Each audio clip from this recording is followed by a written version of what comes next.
Pertemuan antara Reza Rizky Rosano dengan pasangan Dr. Reza Gladys dan Mufid berlangsung dalam suasana penuh kehangatan emosional. Momen yang digelar di kawasan Lebak Bulus, Jakarta Selatan itu turut menghadirkan Mama Ratih, sosok yang selama ini setia membesarkan Reza.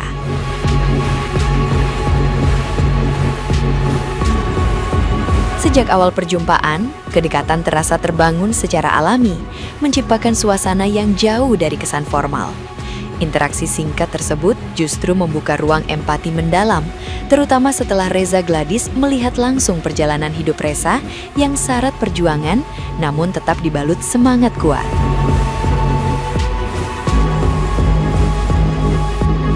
Reza Gladys menilai Reza sebagai pribadi santun dan mudah mencairkan suasana, hal yang disebutnya tidak lepas dari peran besar Mama Ratih.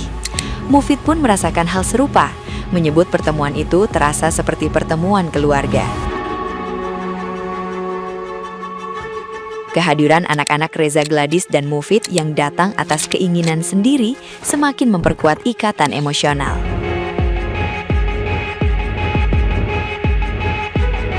Sebagai bentuk kepedulian, Reza Gladys dan Mufid menghadiahkan perjalanan ibadah umrah untuk Reza dan Mama Ratih, dengan harapan keduanya memperoleh ketenangan, kekuatan batin, serta semangat baru dalam menjalani kehidupan ke depan.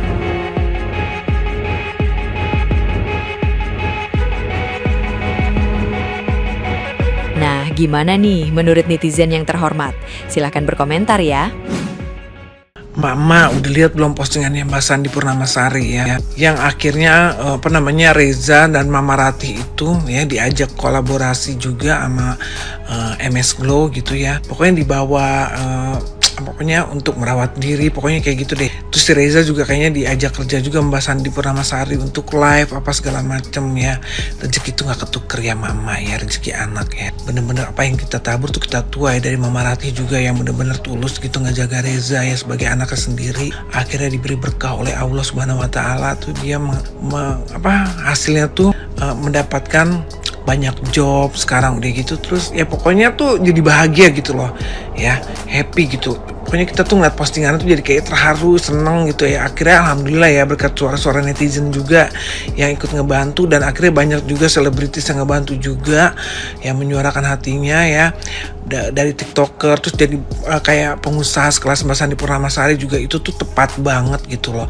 Dia tuh mengundang kayak Reza, terus kalau nggak salah Mas Tom juga ya, sama Mbak Hesti ya, Mbak Delta Delwafa apa sih gitu deh pokoknya ya, Mbak Hesti gitu ya. Suami istri juga ngasih kerjaan ke Reza, pokoknya diundang di beberapa pengusaha gitu kayak begitu. Mbak Sandi Purnamasari top banget ya MS Glow ya. Semoga MS Glow makin maju, makin terpercaya skincare-nya dan produk lokal yang benar-benar nomor 1 ya. Mau kena angin badai topan apapun ya, MS Glow nomor 1 pokoknya top ya. Udah mengangkat kasus-kasus kecil juga ya. Terus diberikan kesempatan untuk mendapatkan rezeki yang halal untuk Mbak Sandi. Thank you ya. Kita nggak tahu apa alasan Denada tidak mengakui Reza sebagai anak kandungnya dulu. Mungkin dia punya alasan tersendiri, entah bisa dibenarkan alasannya atau tidak, we don't know. Mungkin punya uzur syar'i gitu. Tapi saya mau menyampaikan secara umum saja sebagai pengingat bagi kita semua bahwa orang tua yang tidak mengakui anaknya walaupun dia tetap memfasilitasi anaknya itu termasuk perbuatan zolim teman-teman. Karena salah satu hak anak itu adalah nasab dan pengakuan dari orang tua. Jika ada orang tua yang tidak mengakui anaknya tapi tetap memfasilitasi, maka dia baru melakukan sebagian kewajiban tetapi tidak mengakui anak, itu perbuatan zolim teman-teman. Karena tidak mengakui anak itu sama saja seperti Anda melanggar hak dasar anak atau nasab anak. Nasab itu adalah perkara yang serius. Maka jika ada orang tua nih yang menolak pengakuan padahal dia tahu itu anaknya, itu udah termasuk perbuatan zolim. Para ulama itu menjelaskan menghilangkan nasab anak termasuk dosa besar. Karena merampas hak identitas anak itu bukan beban, tapi amanah. Kita nggak bisa bayangkan sih gimana nanti di akhirat kelak saat hari pertanggungjawaban seorang anak akan berkata dan menuntut di hadapan Allah, aku diberi uang tapi dihilangkan martabatku. Berat banget hisapnya tuh, sangat berat pasti hisapnya. Alhamdulillah gitu, ternyata si Denada itu sudah berbesar hati ya, sudah minta maaf atas segala kesalahannya di masa lalu kepada si anaknya si Reza gitu. Aku sih apresiasi sih ya, namanya dia sudah minta maaf, mau gimana lagi gitu. Tapi yang aku sayangkan gitu, di permintaan maafnya itu, kenapa kok mesti saya, bahasa saya, kalau saya itu kesannya jauh gitu ya. Padahal dia kan seorang ibu gitu. Kenapa nggak ibu gitu? Kenapa kok mesti saya bahasanya? Kenapa nggak diambil bahasa ibu, ya kan? Supaya si anak ini juga bisa merasakan gitu bahwa ini ibuku, nah begitu, ya. Nggak saya minta maaf. Dan satu lagi, harusnya si Denada ini juga ya minta maaf lah sama yang ngurusin si anaknya ini gitu ya. Yang ngurusin si Reza ini mulai dari 10 hari kalau nggak salah ya.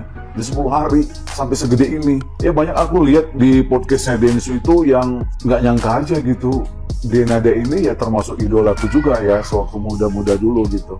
Tapi kok bisa begini? Tapi sudahlah, apapun itu ya kan. Yang pasti si Denada sudah minta maaf dan dia sudah mengakui bahwa si Reza itu anaknya. Itu udah cukup sih sebenarnya. Tapi cuma itu tadi, ya ibu gitu, ibu. Oke, lihat sampai hohar obuk kiala nih ho ya. Oke, makasih sudah muncul ya di publik Denada Tambunan. Perkenalkan, saya juga Boru Tambunan, Pos Maria Tambunan. Terima kasih sudah muncul dan sudah mengakui kalau itu anak kamu ya. Bagus, walaupun rada telat ya, nggak apa-apa lah. Setelah diboykot baru muncul nggak apa-apa, daripada nggak sama sekali. Tapi yang kami minta sekarang, karena kamu itu public figure. Kalau bukan public figure sih, no problem ya. Lu bukan contoh gitu. Tapi karena kamu public figure, kamu adalah contoh buat masyarakat.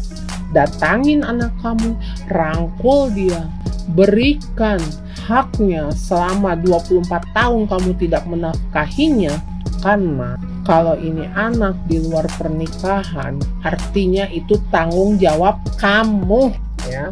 Tapi kalau kamu ada pernikahan dulu, tunjukin aja. Biar bapaknya juga tanggung jawab. Biar sekalian viral kayak kamu. Makasih yang udah muncul ya. Bagus. Mungkin dapat bisikan dari sana sini ya. Daripada kamu tadi boykot, senate gitu kan. Nggak apa-apa. Mau ada pun misalnya sebabnya kamu mengakui sekarang karena takut karirku makin anjlok gitu ya. Gak masalah, lebih baik daripada tidak sama sekali. Nah segitu ya dari aku. Guys, kalian tahu kan akhir-akhir ini Reza banjir job ya, gara-gara namanya viral gitu di dunia maya ya. Akhirnya banyak banget ditawarin sama pengusaha-pengusaha, terutama skincare ya. Nah, di tengah ramainya job yang didapat sama Reza ini, mantan istrinya yang gue nggak mau ngasih dia panggung deh. Mantan istrinya yang udah bercerai ya, yang udah nikah lagi ya, yang kok notabene isunya dia selingkuh sama sejenisnya lah ya, sesama pemusik gitu kan. Itu yang pada awalnya nggak mau dilibatkan. Jangan bawa gue ke urusan lu ini Reza. Ujung-ujungnya setelah Reza banyak dapat tawaran job dan dikasih puluhan juta, bahkan mungkin ratusan juta dari owner-owner skincare, nongol, akui anakmu. Udah, kan sendirinya nggak mau dilibatkan. Sekarang keluar sendiri, nongol sendiri, ya, sama pengawalnya yang baju kotak-kotak itu, yang ya masih kroco lah, pengacara kroco gitu. Nah, ngomong-ngomong mengenai pengacara nih ya, ada info, ada pengacara yang lumayan terkenal tapi nggak kaya. Dia menggelapkan mobil rental nih. ada followers yang bilang tolong dong share ini mobil rental. Bagi teman-teman yang di Jakarta, ya area Jakarta Selatan, gue nggak bisa share nama daripada pengacara ini dan dia tinggal di mana, walaupun ada di kontraknya ya. Karena Undang-Undang ITE 2024 yang nggak boleh nge-share kecuali seseorang itu udah tersangka. Ya, undang-undang yang dibikin sama anggota DPR yang brengsek sana tuh, yang nguntungin mereka. Sehingga ini followers yang kehilangan mobil ini ya, Hyundai Ioniq 5 ya, 2024. Bagi teman-teman itu nomor nopolnya ya, nomor plat kendaraannya tuh selalu diganti-ganti. Ya, takut banget ketahuan ya. Dia baru bayar 2 bulan. Sedangkan ini udah setahun lebih, udah hampir 2 tahun dibalikin tuh mobil. Jadi ini kasusnya adalah penggelapan mobil. Pengacara ini pengacara miskin yang pengen tampil modif, yang pengen tampil kelihatan wah. Ya, pakai mobil curian daripada rental.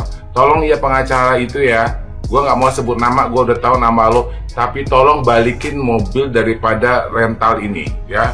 Itu aja. Buat Reza jangan ditanggapin tuh bini lo yang numpang pansos itu ya. Dan buat netizen semua jangan dinaikin panggung. Tuh orang tuh ninggalin Reza ketika Reza udah nggak punya mobil. Pas Reza punya mobil dia mau ya. Pas mobilnya udah ditarik sama leasing, ditarik sama budenya, ditarik sama Emilia Contessa itu, tuh perempuan pergi nyari yang berduit gitu. Dia nggak mau lagi kalau nggak punya kendaraan. Sekarang Reza udah bisa beli apa yang dia mau, umroh, nongol. Emang dasar perempuan matre, setan.